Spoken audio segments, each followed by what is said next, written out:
여러분의 사랑스러운 자녀에게 일평생 살아갈 수 있는 귀한 말을 할 수 있는 기회를 얻게 되었다면 어떤 말씀을 나누겠습니까?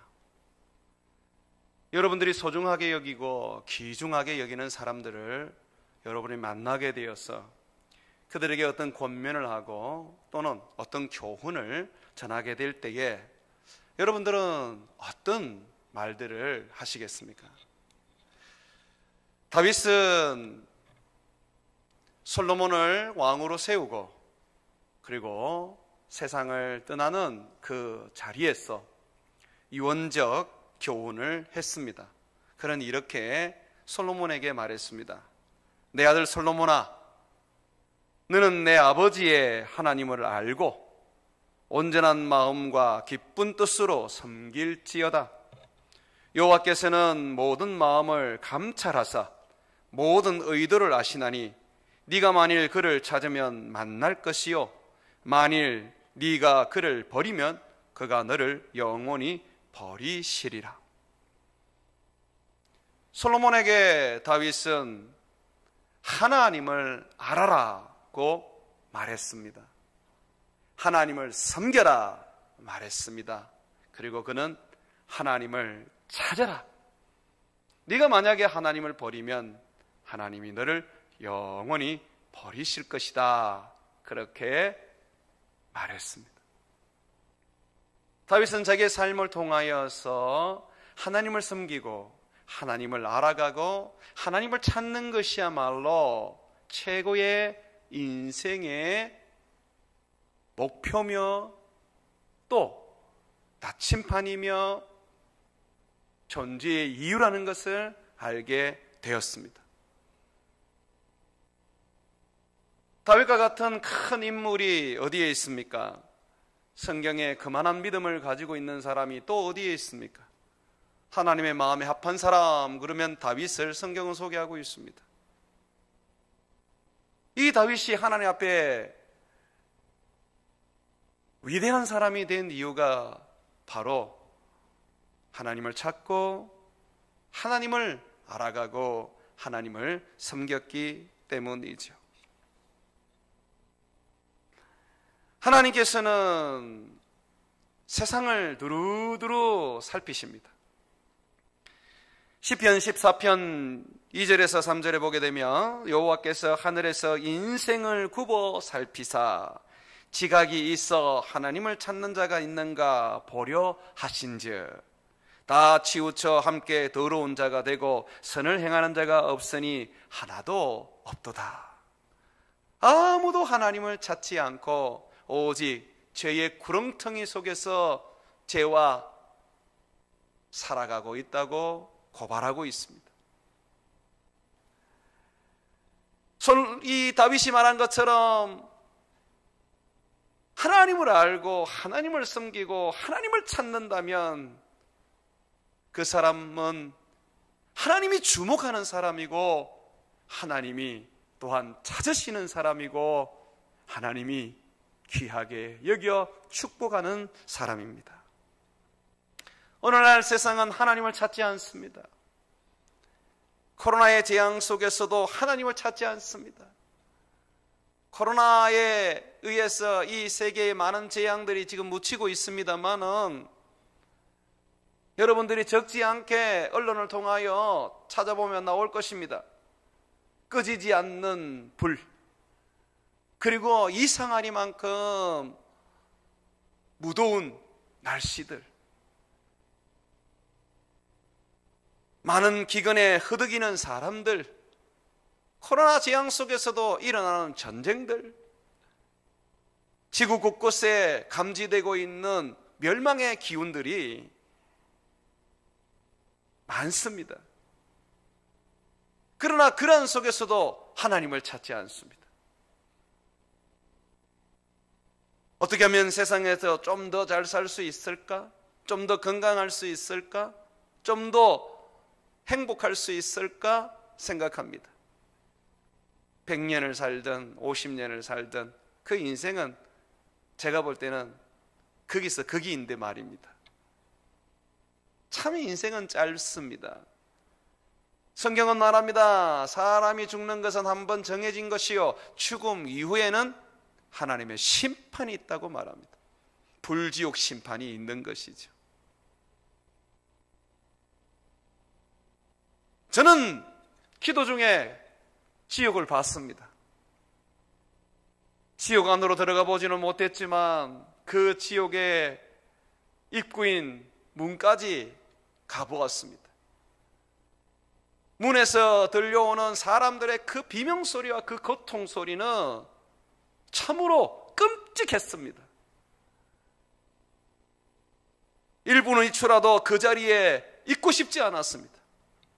급하게 그 지옥문에서 돌이켜 다른 길로 걸어갔습니다.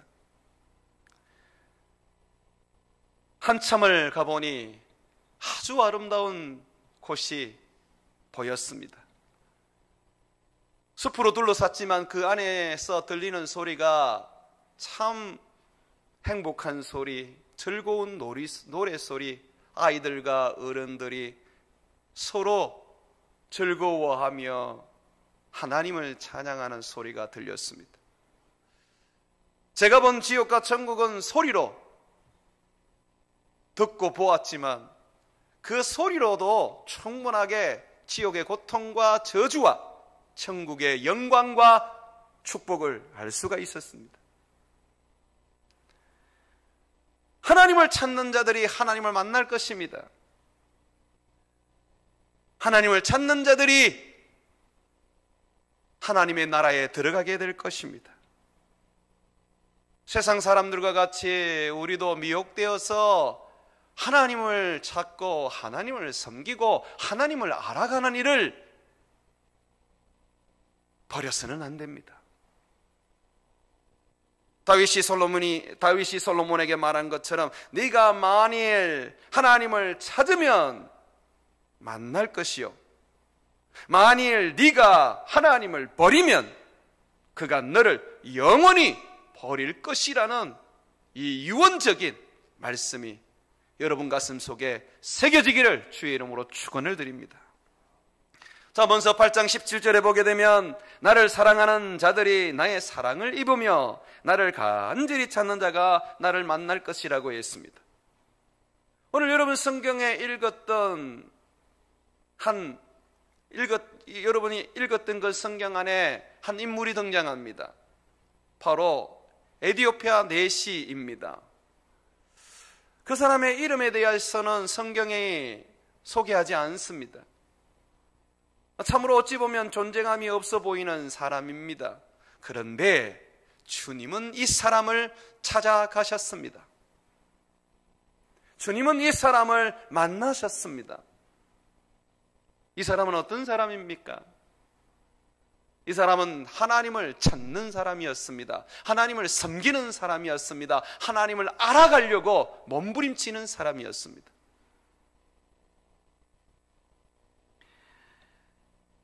이름도 알려주지 않는 이디오피아의 내시, 그가 섬기는 여왕의 이름은 성경이 말합니다. 간다게라고요. 또 그가 하는 일도 이야기합니다. 여왕의 모든 국고를 맡은 내시. 그러나 이 사람의 이름, 이 사람의 존재를 말해줄 수 있는 이름, 그 이름을 말해주지 않습니다. 그런데 주님은 이름도 알려주지 않은 이디오피아의 내시를 만나기를 원하셨고 간절히 그를 찾기를 원하셨고 그에게 하나님의 은혜를 부으시기를 원하셨습니다. 이 이디오피아 내시에게 주님이 행하신 모습을 보면 참 깜짝 놀랄 일입니다. 여러분 26절 말씀 한번 보십시오. 주의 사자가 빌립에게 향하여 이르되 일어나서 남쪽으로 향하여 예루살렘에서 가사로 내려가는 길까지 가라 하니 그 길은 광야라. 주의 사자가 이디오피아의 내시를 빌립으로 하여금 만나게 하려고 그를 사마리아에서 광야로 보냅니다. 빌립은 지금 어떤 사역을 하고 있습니까? 빌립은 사마리아 땅에 복음을 전하고 성령의 강력한 능력과 권능으로 수많은 사람들을 주님께로 돌아오게 하는 일을 하고 있었습니다. 베드로와 요한이 사마리아 교회에 찾아와서 성령 받도록 기도함으로 하나님의 성령이 각 성도들에게 임하였고, 그 일로 인하여 사마리아 교회는 예루살렘 교회의 버금가는 큰 부흥과 큰 성장을 지금 맞이하고 있었습니다. 그 중심에 빌립이 있었습니다. 그런데 하나님이 갑자기 빌립을 들어서 광야로 옮겨버리십니다. 사마리아 사역이 다 끝났습니까? 아닙니다. 시작에 불과했었습니다. 그런데 왜 주님이 이 사마리아 사역의 가장 핵심적인 인물이고 그 일을 가장 잘할 수 있는 빌립을 광야로 옮기셨습니까? 놀랍게도 하나님이 찾으시는 한 사람, 바로 에티오피아의 내시, 그를 주님께서 만나서 복음 전하게 하시려고 하신 것입니다. 우리는 이런 질문을 던질 수 있어요. 과연 수백, 수천이 있는 사마리아, 그것도 성령의 강력한 역사가 일어나고 영적 대각성 부흥이 일어나고 있는 이 사마리아를 지금 내려놓고 광야에 에티오피아로 내려가는 내시 하나, 그 한 사람을 위하여 빌립을 그리 보내는 것이 가치가 있는가? 우리는 이해할 수 없지만 하나님은 이렇게 대답하십니다. 그럼 나는 나를 찾는 한 사람, 나는 그 사람이 사마리아에 일어나는 부흥 못지않게 중요하단다. 수천 명이 회심하고 주님을 믿는 그 못지않게 나를 찾는 한 사람, 저 광야에 버려져 있는 자와 같은 그 사람, 나는 그 사람에게 내 마음을 쏟는 것이 정당하단다 라고 말씀하십니다. 26절의 말씀을 보게 되면 주의 사자는 빌립에게 일어나서 가라고 말합니다. 왜 일어나라 그럽니까? 사마리아에 지금 빌립이 주저앉아 있었습니다. 무엇 때문에 주저앉았습니까? 제가 말씀드린 것처럼 하나님의 일을 하기 위해서 있었지요. 사마리아를 복음화하고 교회를 성장시키기 위하여 거기에 있었던 거잖아요. 그것 때문에 거기에 머물러 있었던 거잖아요. 근데 주님이 그것을 중단하게 하시고 그 일을 다 한 것도 아닌데 주님께서 일어나서 에티오피아의 내시에게 가게 하셨습니다. 아마 빌립은 이런 생각을 했을 거예요. 이 사마리아의 이 영적 대부흥이, 교회의 큰 성장이 너무너무 중요할 텐데 주님께서 지금 자기를 광야로 보내시니까 광야에 어떤 특별한 일이 지금 생겼을 거야. 이 사마리아의 사역보다 더 큰 일들이 아마 광야에 있는갑다. 그렇게 생각했을 거예요.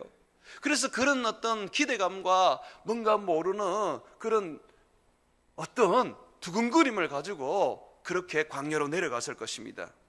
그런데 가보니까 아무 일도 없었어요. 수레에 타고 에티오피아로 내려가는 한 사람이 있었던 거죠. 참 빌립은 그 모습을 보면서 많은 실망을 가졌을 줄 모릅니다. 하나님 왜 이렇게 하셨지? 라고 생각을 했을 줄도 모릅니다.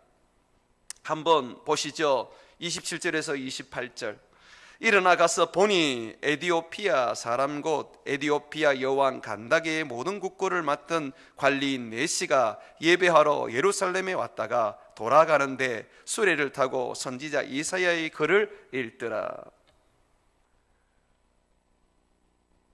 그런데 하나님께서는 지금 이 에디오피아 네시의 그 어떤 모습 속에서 하나님이 굉장히 기뻐하시고, 그리고 이 사람을 찾을 수밖에 없고, 또 빌립을 들어 옮겨서 하나님을 대신하여 그를 만날 수밖에 없었던 이유를 본문에서 이야기해 주고 있습니다. 거기 보시면 바로 네시가 예배하러 예루살렘에 왔다가 돌아가는 길이라고 말하고 있습니다. 여러분, 이 부분에서 주목하셔야 합니다. 하나님이 찾으시고 하나님께서 만나기를 원하는 사람은 바로 예배자입니다.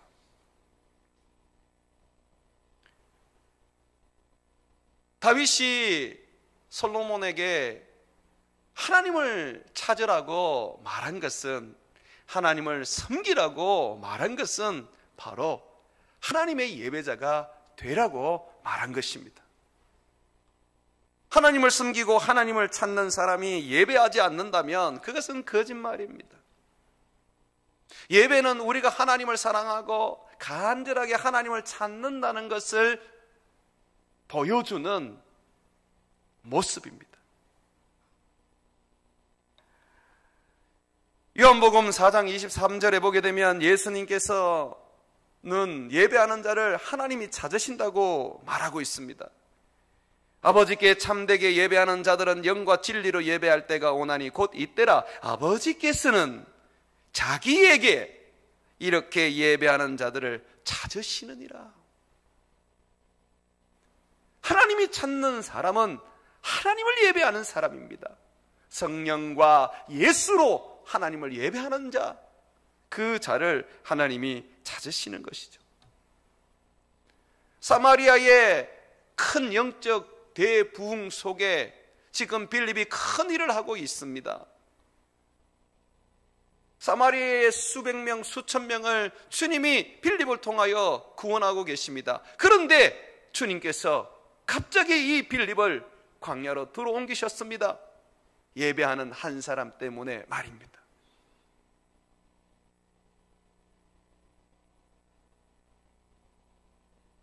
교회가 한 사람의 가치를 모르고 그 한 사람도 예배하는 사람이라는 것을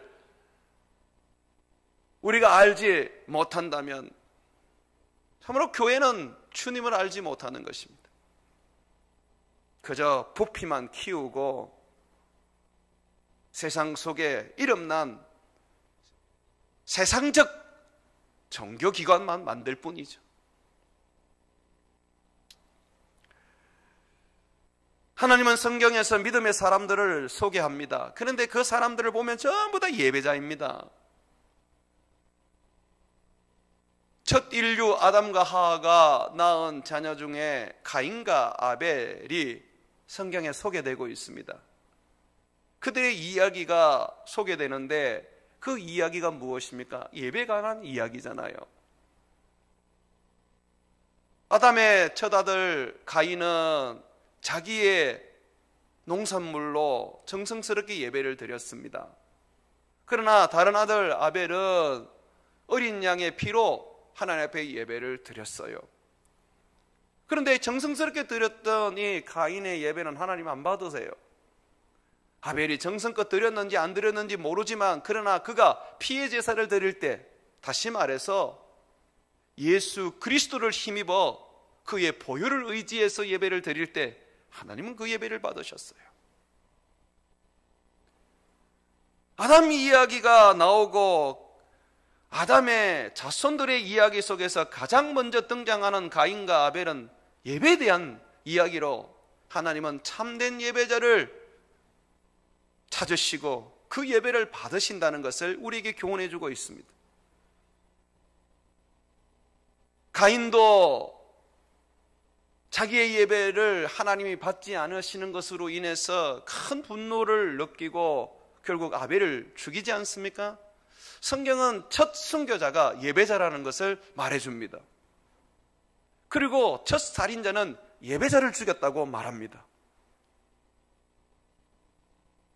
그리고 아벨을 대신해서 셋을 낳았는데 그 셋이 아들 에노스를 낳고 난 다음에 비로소 사람들이 하나님께 나와 여호와의 이름을 불렀습니다. 예배했다는 것이죠. 그것이 셋의 이야기입니다. 노아는 어떻습니까? 당대의 의인이라 그러는데 그가 의로운 어떤 삶을 살은 것은 성경이 보여주기를 예배의 삶입니다. 항상 하나님을 찾고 하나님을 예배했습니다. 홍수가 있고 난 다음에 모든 사람이 죽었지요. 노아는 방주에서 살아남았는데 나중에 방주에서 나와서 뭐 했습니까? 예배드렸지요. 하나님 그 모습을 보고 기뻐하셨고 다시는 홍수로 내가 멸하지 않겠다고 하셨습니다. 아브라함은 어떻습니까? 갈대아 우르에서 우상 숭배하며 살아갈 때 하나님은 그에게 나타나셔서 하나님께서 진짜 하나님이고 세상을 만든 하나님인 것을 알려주시면서 그를 가나안 땅으로 옮기셨습니다.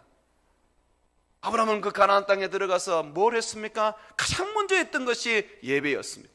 가는 곳곳마다 예배했다고 성경은 소개하고 있습니다. 다윗은 어떻습니까? 다윗은 전무후무한 왕이었고 그의 몸을 통하여서 예수님이 탄생하는 그런 축복을 받은 사람인데 그가 예배자였습니다. 찬양으로 예배하는 거 다윗이 만들었지 않습니까? 하나님 앞에서 춤추며 뛰놀며 그렇게 예배했던 사람이 다윗이지 않습니까?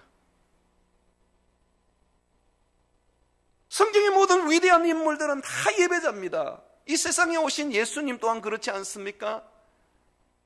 안식일이 되면 늘 회당에 가서 예배하고 말씀을 가르치며 하나님을 섬겼습니다. 광야에 가서도 늘 말씀을 가르치시고 그리고 밤에는 기도하셨습니다. 새벽에는 한적한 곳으로 가셔서 예배하시고 기도하셨습니다. 항상 예배자였죠. 십자가에 못 박혀 죽는 그 순간까지도 하나님을 향하여 우르르 기도하시며 예배를 드렸습니다. 하나님을 찾는 자, 하나님께서 찾는 자는 바로 예배자입니다.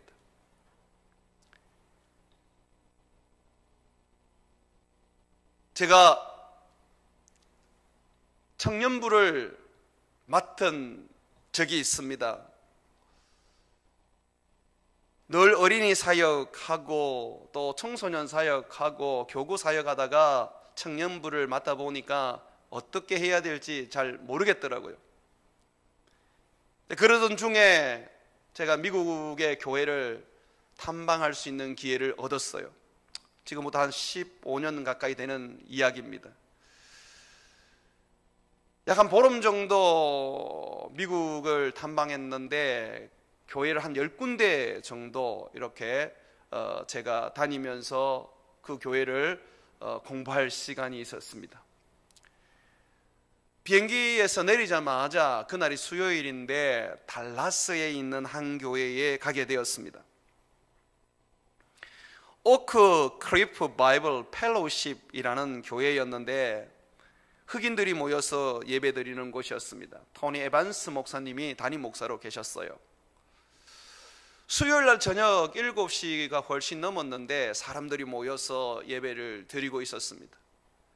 모두가 깨끗한 옷을 입고 정장을 입고 정성을 다하여 예배를 드렸는데요.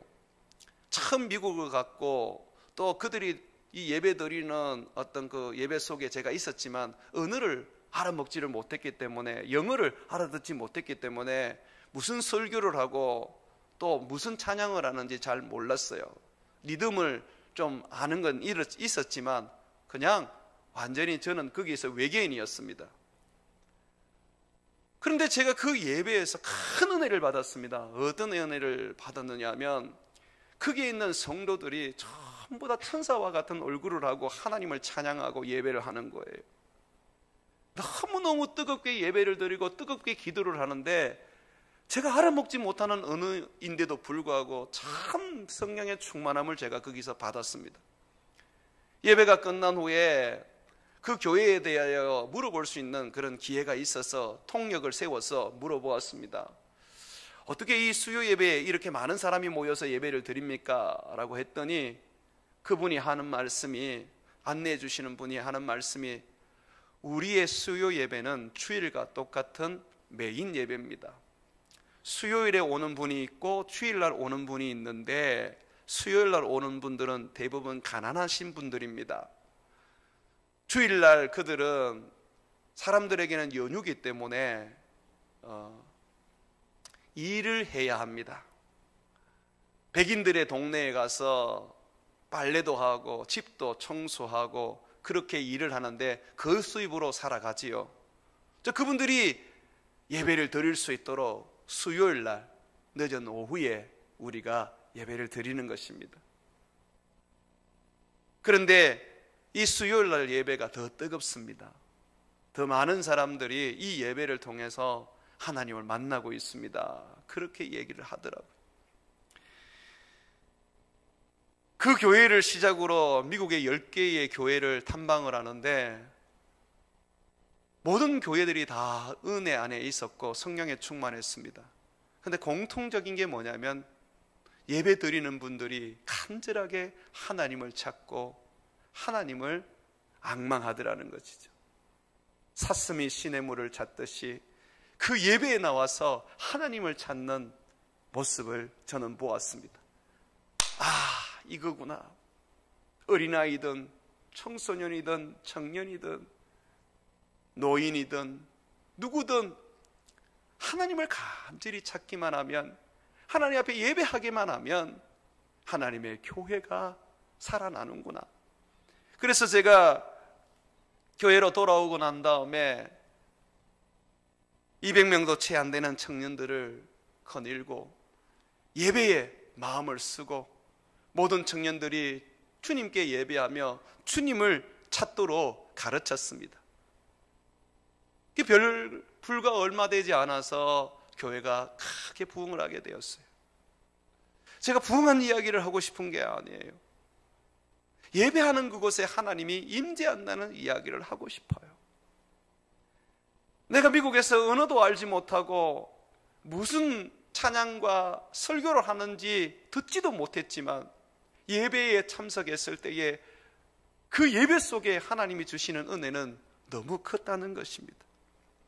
사랑하는 여러분, 하나님은 예배하는 자를 찾으십니다.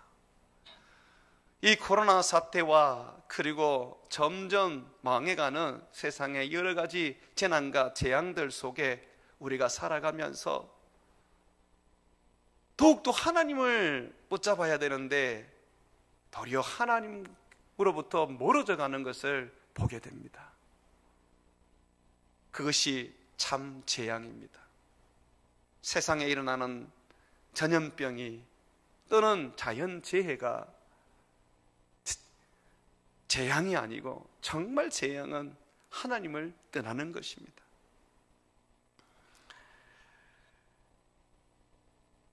지난 주간에 김천에 코로나가 조금 위험스럽게 확산이 되었습니다. 많은 분들이 두려워하고 걱정했었지요. 1.5단계 거리 두기를 하면서 정부는 이 부분에 있어서 방역을 하고 있었습니다.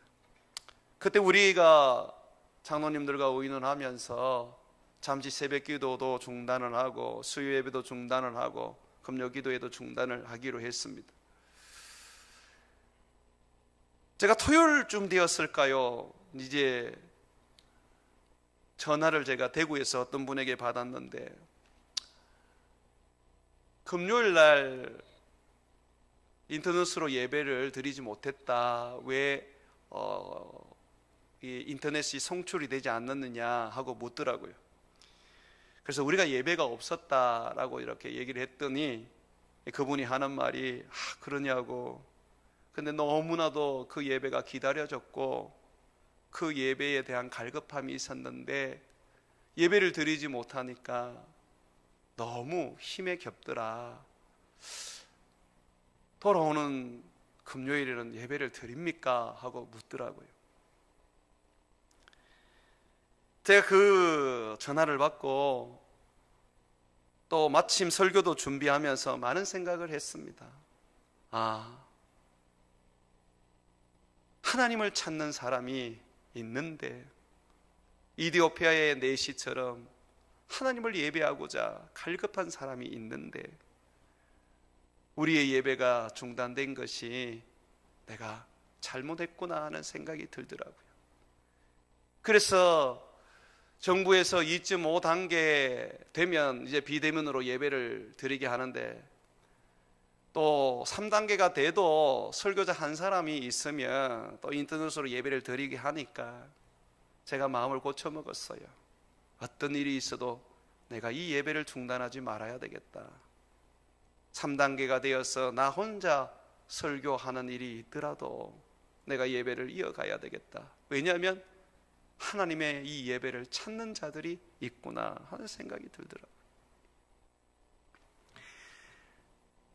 코로나 때문에 많은 염려로 새벽기도 나오지 못하는 분들을 위해서 내일부터는 음성만 녹음을 해서 그렇게 밴드에 올려놓도록 하겠습니다. 모든 예배는 한결같이 어떤 어려움이 있어도 저와 예배를 준비하는 분들은 나와서 예배를 드리고 인터넷으로 송출하겠습니다. 여러분들이 예배자로서 어떤 흔들림 없이 살아가십시오. 제가 그 부분에 서포트할 수 있도록 최선을 다하겠습니다. 하나님이 빌립을 옮겨 한 사람, 그 사람에게 가게 하셨는데 그가 참으로 예배하러 예루살렘에 왔다가 돌아가는 예배자였습니다. 시편 84편 10절과 12절에 보게 되면 고라 자손들은 예배하는 그 삶을 꿈꾸었고 그것을 가장 소망했습니다. 주의 궁전에서의 한 날이 다른 곳에서의 첫날보다 나은즉, 여기에 주의 궁전은 성전을 말합니다. 성전은 뭐 하는 곳입니까? 예배하는 곳이죠. 악인의 장막에 사는 것보다 내 하나님의 성전 문지기로 있는 것이 좋사오니, 예배할 수 있다면 그 자리가 문지기라도, 예배당에 들어가지 못하지만 그래도 내가 문지기라도 내가 할 수 있어서 그 예배에 흘러나오는 찬양과 그 말씀을 들을 수만 있다면 나는 그것을 선택하겠다고 지금 말하고 있는 것입니다. 여호와 하나님은 해요 방패이시라. 여호와께서 은혜와 영화를 주시며 정직하게 행하는 자에게 좋은 것을 아끼지 아니하실 것임이라. 만군의 여호와 주께 의지하는 자는 복이 있나이다. 우리가 예배하고 하나님을 찾는 것은 바로 주께서 우리의 해요 방패이시고 은혜와 영화를 주시기 때문이죠. 여호와를 찾는 자는 그 여호와가 복이 되는 것입니다.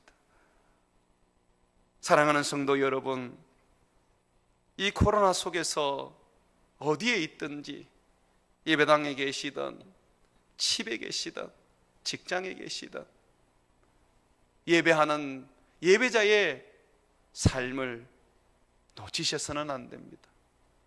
간절히 하나님을 찾는 자가 예배자입니다. 하나님이 만나기를 원하시고 빌립을 들어 옮겨 주님이 은혜를 주시기를 원하는 자가 바로 예배자인 것입니다. 또한 하나님을 찾는 사람은 하나님의 말씀을 항상 읽고 배우고 깨달아 알고자 하는 자입니다. 하나님을 찾는 자는 이런 큰 두 가지의 특징이 있습니다. 예배자요, 또 말씀을 붙잡고 그 말씀을 배우며 익히며 그것을 늘 깨달아 알려고 애쓰는 자입니다. 28절 말씀을 한번 보십시오. 돌아가는데 수레를 타고, 빌립이 돌아가는데 수레를 타고 갑니다. 선지자 이사야의 글을 읽더라. 여러분, 수레에서 한번 책을 읽어보신 적이 있습니까? 여러분, 움직이는 어떤 이동수단 위에서 책을 읽어보신 적이 있습니까? 버스나 기차를 타고 책을 읽어보면 굉장히 피곤하고 그리고 집중이 되지 않습니다. 마차에서 책을 읽는다는 것은 되게 어려운 일입니다. 그런데 지금 이 에디오피아 내시는 마차에서 성경을 펴놓고 성경을 읽습니다. 집중하려고 그는 소리 내어서 읽고 있습니다. 30절 보십시오. 빌립이 달려가서 선지자 이사야의 글 읽는 것을 듣고 말하되 읽는 것을 깨닫느냐.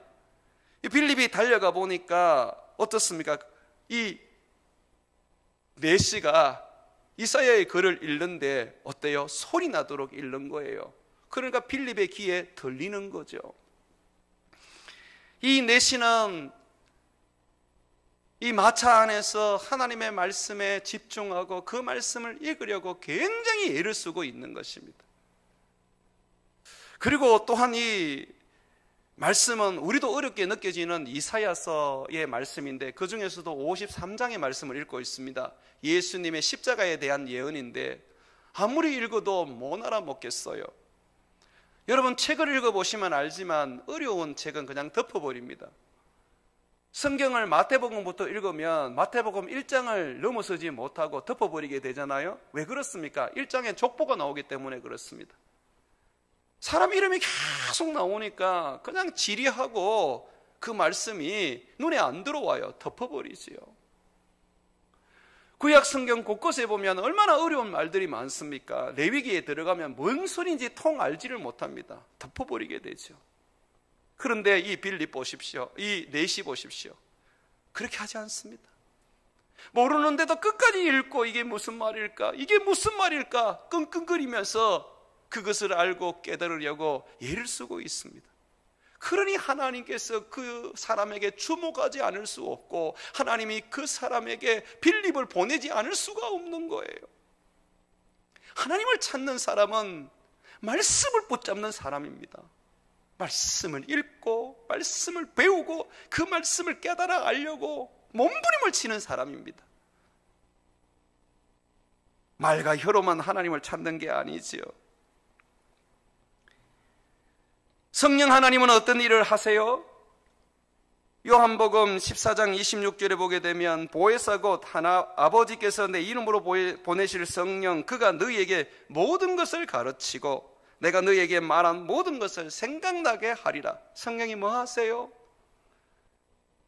예수님이 가르친 말씀을 가르치시고 생각나게 하잖아요. 예수님에 관한 말씀인 성경을 가르치시고 생각나게 하시잖아요. 자, 그런데 지금 성령께서 어떻게 하십니까?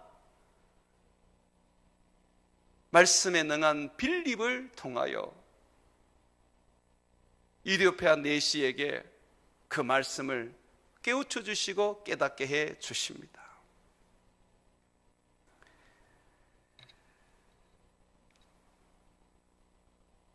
(29절의) 말씀을 보시면 성령이 빌립더러 이르시되 하는 말이 나오죠. 사도행전에 성령께서 직접 말씀하신 내용이 딱 두 구절 나옵니다. 하나가 바로 이 빌립에게 말씀하신 거고 하나는 안디옥 교회에 바울과 바나바를 선교사로 파송할 때 말씀하신 겁니다. 그러면 이것은 굉장히 중요하다는 것입니다. 성령께서 직접 이 부분을 지금 챙기시고 지금 말씀하고 계시다는 것입니다. 성령께서는 지금 빌립에게 에디오피아의 내시가 타고 있는 마차 가까이 가서 그가 뭐 하는지 보라고 말합니다. 가보니까 성경을 읽고 있고 그 성경으로 인하여 깨닫지 못해서 끙끙거리고 있는 거예요. 이제 성령께서 빌립을 통하여 입을 열어서 그 말씀을 가르치십니다. 지금 빌립은 성령의 강력한 사로잡힘에 지금 잡혀 있습니다. 그걸 우리가 어떻게 알 수 있느냐 하면 여러분 8장 39절 한번 보십시오. 둘이 물에서 올라올새 주의 영이 빌립을 이끌어 간지라 내시가 기쁘게 길을 가므로 그를 다시 보지 못하니라. 여기 보면 주의 영이, 성령이 어떻게 빌립을 이끌어 가버렸어요. 옮겨버렸어요. 근데 굉장히 신비적으로 옮겨버렸는데 빌립도 자기가 지금 어디로 가는지, 그리고 이것이 공간 이동인지 아니면 어떤 특별한 어떤 역사인지 모르지만 지금 빌립도 지금 자기도 무슨 일이 일어나는지 잘 몰라요. 40절에 보십시오. 세례받고 물에서 나오는데 그 광야에서 주님이 이끌어서 어디로 나타나게 하시느냐면 빌립은 아소도에 나타나라고 말합니다. 영어 성경으로 보면 아소도에 거기서 자기가 비로소 빌립 자신을 지금 보게 되었다고 말해요. 그 전까지는 이 성령이 역사해 버리니까 막 공간을 옮겨버리시니까 모르는 거예요. 지금 성령이 강력하게 지금 빌립을 사로잡고 있습니다. 왜 사로잡고 있습니까? 이디오피아의 내시에게 성경을 가르치려고. 무슨 성경을 가르쳤습니까? 35절에 보시면 빌립이 입을 열어 이 글에서 시작하여 이사야서 53장에 있는 말씀으로 시작하여 예수를 가르쳐 복음을 전하니라. 예수의 복음을 전했습니다. 복음을 알고자 하는 자들, 주의 말씀을 붙잡고 그 말씀을 깨달으려고 하는 자들, 반드시 하나님께서 그에게 찾아가시고 그를 만나 주셔서 그 생명의 복음을 듣게 해 주시는 것입니다. 주님께서 사도를 세우시고 선지자를 세우시고 말씀 전하는 자를 세우시고 목사와 교사와 그렇게 전도자를 세우신 것은 바로 이 일을 위한 것입니다. 에베소서 4장 11절과 14절에 보게 되면 그가 어떤 사람은 사도로, 어떤 사람은 선지자로, 어떤 사람은 복음 전하는 자로, 어떤 사람은 목사와 교사로 삼으셨으니 이는 성도를 온전하게 하여 봉사의 일을 하게 하며 그리스도의 몸을 세우려 하심이라. 우리가 다 하나님의 아들을 믿는 것과 아는 일에 하나가 되어 온전한 사람을 이루어 그리스도의 장성한 분량에 충만한 데까지 이르리니 이는 우리가 이제부터 어린아이가 되지 아니하여 사람의 속임수와 간사한 유혹에 빠져 온갖 교훈과 풍조에 밀려 요동하지 않게 하려 함이라. 하나님의 말씀을 가르쳐서 믿는 것과 아는 것을 하나 되게 하고 세상에 빠져서 세상의 풍조에 밀려서 살아가는 것이 아니라 하나님의 뜻대로 하나님의 영적인 사람으로 살아가게 하려고 목사와 사도를 세우시고 선지자와 복음 전하는 자를 세웠어요. 목사가 복음 전하고 성경을 가르치는 일을 제쳐놓고 다른 일을 하는 것은 죄악입니다. 교회의 운영과 교회의 여러 가지 일들은 장로님들과 집사님들과 권사님들이 다 잘하실 수 있어요. 더 잘하시는 분들이에요. 수년을 신학교에서 공부를 해놓고 결국은 공부한 것은 한 개도 안 가르치고 엉뚱한 것만 하고 있으면 어찌 그 교회가 그 밑에 있는 성도들이 그리스도의 제자로 자랄 수가 있겠습니까? 성령이 우리에게 부어지면 누구나 다 예언을 할 수가 있습니다. 고린도전서 14장 27절과 31절에 보게 되면 만일 누가 방언을 말하거든 두세 사람이 많아야 세 사람이 차례를 따라서 하고 한 사람은 통역할 것이요 만일 통역하는 자가 없으면 교회에서는 잠잠하고. 자, 방언의 은사는 누구든지 받을 수 있어요. 그 방언은요 통역을 통해서 진가를 드러냅니다. 하지만 통역하는 사람이 없으면 중단하라 그랬어요. 하나님과 그저 기도할 때 자기만을 위해서 쓰라 그러죠. 또 보십시오. 예언하는 자는 둘이나 셋이나 말하고 다른 이들은 분별할 것이요 그런데 만일 곁에 있는 다른 사람에게 계시가 있으면, 다시 말해서 하나님의 성경이 있으면 먼저 하던 자들은 잠잠할지니라. 예언을 중단하라고 말합니다. 예언은요, 하나님의 말씀 앞에서는 무용지물이 되는 것입니다. 너희가 다 모든 사람에게 배우게 하고 모든 사람에게 권면을 받게 하기 위하여 하나씩 뭘 할 수 있다고요? 예언할 수 있습니다. 여러분이 성령을 받았다면 누구나 다 예언할 수 있어요. 그러나 계시는 그렇지 않습니다. 예언은 바뀔 수 있지만 계시는 바뀌지 않는 것입니다.